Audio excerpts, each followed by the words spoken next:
With all the unusual situations happen due to the COVID-19 pandemic, our educational system has shifted to new normal from traditional face-to-face classes to different alternative modalities. As schools remain closed, different platforms have been used to ensure the learning of the students will not be sufficed nor sacrificed. Hello, fellows! This is Charlene Monteliano Orsabia, your interviewer for tonight. This evening, I will be going to interview an ICT coordinator, a teacher, and an overall program and planning coordinator who incorporate new literacies in teaching in his respective field as we embrace in this new normal education.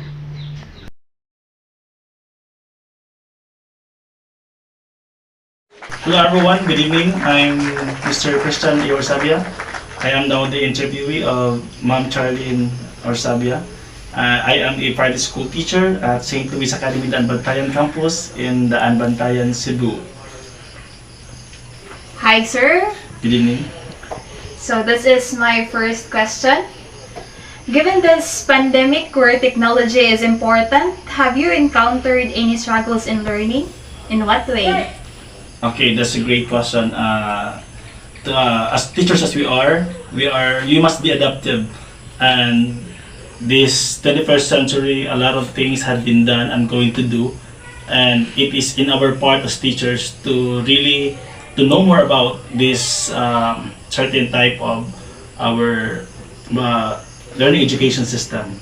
I have encountered a lot of difficulties, especially this poor internet connection, this technology that the student don't have, and also the far-flung areas who never have connections, internet connections, or even mobile data connections. That's really the best and the worst problem that they have encountered. And in what way can compel students to step up and provide support to those who are struggling and encountering troubles in technical aspects? Okay, regarding with technical aspects, since we have our face-to-face before, and we know that students already have this idea about technology because we inculcated it, we stipulated it in our subjects like computer subjects, ICT subjects. Students already have what to do, what to expect, and what are they going to think about technology, especially that most of our students right now are depending on technology, the online classes. But we cannot force anyone to have technology, right? So the alternative learning modality, like the modular learning, is the best option for them, because we also have to understand their side. We cannot force anyone, and we cannot force anybody to choose online class, because like what I said in the first question, there are a lot of things to consider that they have encountered. For internet connections, mobile data connections, and also they don't have the technology. So, in shifting to different alternative learning modalities, how does the teaching learning process differ compared to face-to-face classes? It's very different to have these face-to-face classes where we as teachers able to encounter, to teach our students in face-to-face. Is really different in the online learning class or in alternative learning modality, wherein we cannot see our students face-to-face. The way of teaching that we have from traditional to virtual, and if they don't have that virtual access, we have this modular learning where we only send modules. Instructions are there. Assessment is there. It's very important to have the assessment, and we can have this as a teacher. We must have to adjust, and students also have to adjust. But I guess this time it's already 2 years, and it's already enough for the students to know the difference between face-to-face and this alternative learning modality. Thank you. And what are the different pedagogies or instructional strategies that best applied using media? Okay, so we know already the difference or the different pedagogies that we have.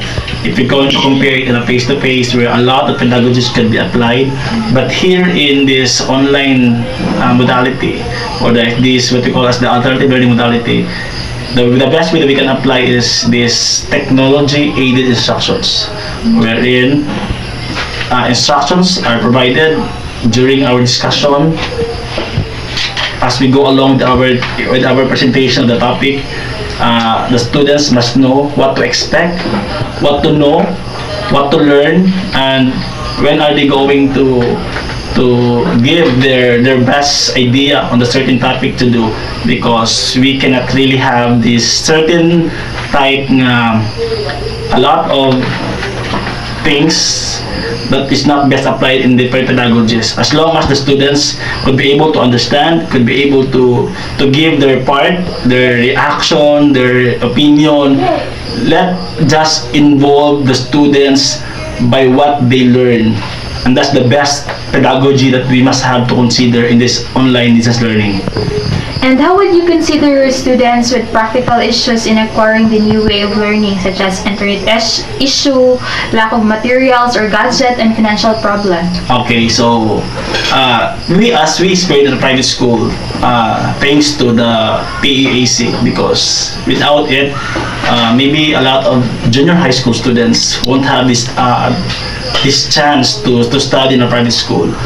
But glad that we have PEAC, that the government subsidized 9,000 pesos per student, and it's a great way for them to really have this quality education in private school, especially in our school, because they only have they have a lot of ways to consider if they don't have the technology, because they cannot really have to force the parents to have this, to buy laptop, to buy computer, to buy cell phone or Android phones. So we have to shift to modular learning.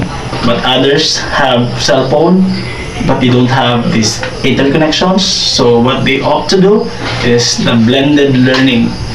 So and others choose this online distance learning. Though it's really hard in our part to trace our students who enrolled in online, blended, and modular, but there's no other way but to make the students be able to have an access in education, because that's the most important thing that they must have to consider.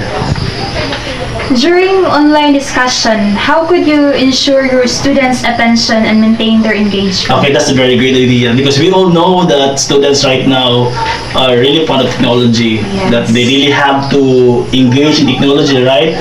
So even you, I know that though it's very difficult to keep on editing, but still it's the best way if the students will learn. Now, in our part, we provide a PowerPoint presentation.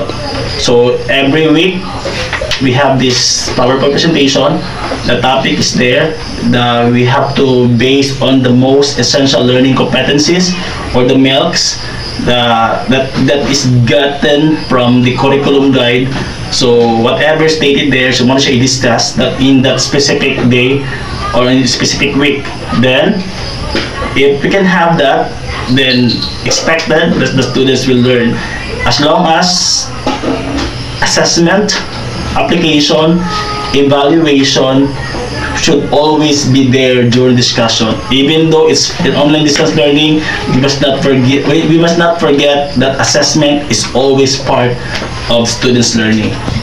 Then, how does media take as a partner of producing quality instructions of the teachers? Okay. 21st century teachers together with the 21st century learners in this 21st century world.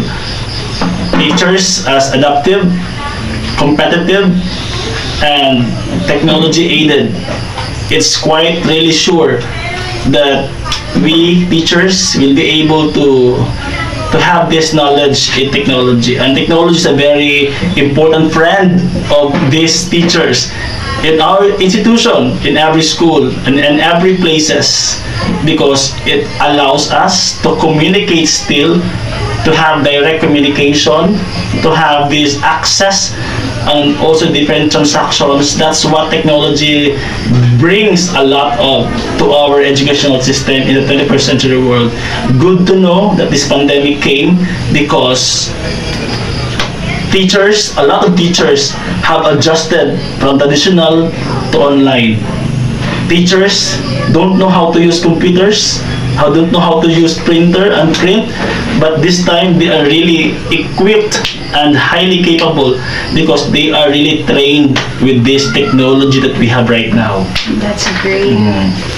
Then as a second parent of the students, how can you describe the involvement of parents in learning with this time of pandemic?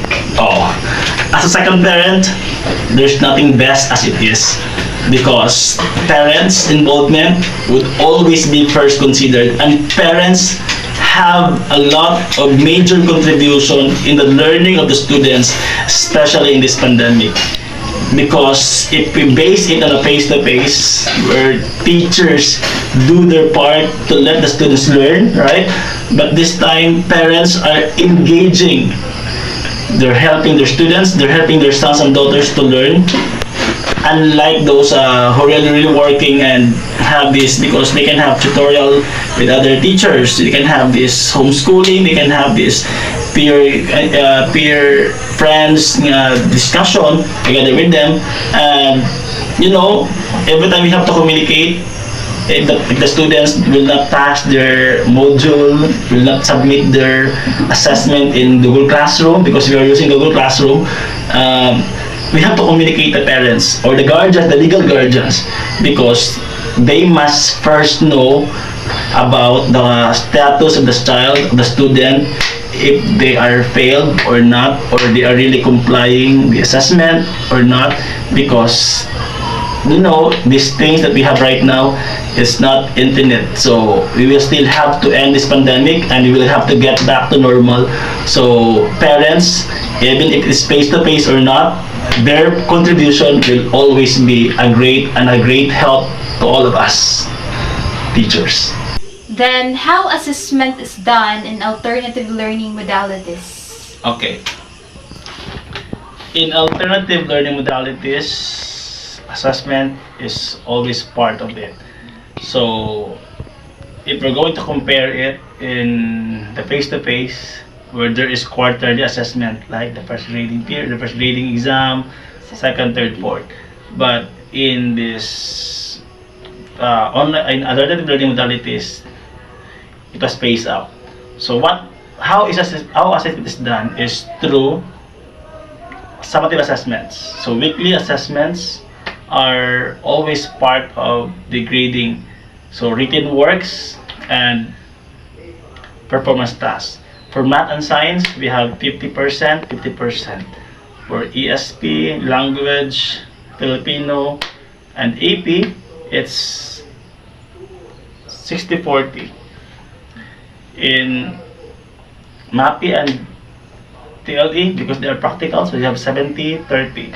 So we could really sure that once the students submit their assessment, or their summative assessments or weekly assessments, is always quite sure that they will really pass the grading period. And that's the way that we must have to consider, because it's also one way to track if the students learn from the topic, from the discussion, if there is always assessment, because that's the barometer whether the students, or whether 75% of the students failed the assessment. If not, teacher must have to revisit, so change the summative assessment that is suited to the level of learning of the students, that is suited to their understanding, that is suited to their mastery of understanding or learning to a given topic or specific topic given to the students.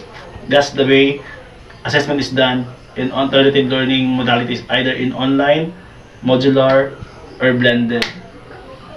Given that students cannot submit their modules or their online assessment, how do you track your student academic progress, and what are the steps you have done to let the students pass? Okay, that's the first problem we have encountered among all. tracking students' works, assessments, because we all know that given that not all have the technology that they have, so how do we trace it is if you're online, it will be very easy for to track if they will not pass or not, right? Because it's in the Google Classroom. You can see those students who have missed activities, outputs, assessments. For modular, we have to call immediately once we received the module of the specific grade level of the civic students, and we know that the student is not there because every time they submit modules, the advisor will have to check that will open the module envelope and they check if the students have the 8 subjects that they have. So if not, if there is one subject that is missed by the students to submit, so they will put it X and they will inform the teacher of that student in a specific subject that this student did not submit. So we have to call, we have to do follow up, and they will have to send it by next week. So if the students also will not and don't have any interest to answer the module, we will always give an allowance. They can submit all their modules at the end of the grading period as long as it's within the grading period. So this time, in a private school, we are already in the 3rd grading period. So expected that as we end this February, those students that did not submit on the first week of January, they must have to comply it before the February ends. So that's how we give allowance. So we will not force the student because we always understand that the students, we always understand the parents, that they don't have the money, that they don't have these resources, ang piliti pa. So we have to consider that also, and also the interest of the students, because we cannot force the students to go and read, answer without really understanding at all. And that's how we do it. As a teacher, do you think that students have really learned something in this system that we have? Okay, that's the first question that our principal asked to us. Do you think students learn from these alternative learning modalities? The first question that we say, the first answer that we say is certainly, madam. Why? Because let's go first to online. So if online, before we have to start, we'll start with a review.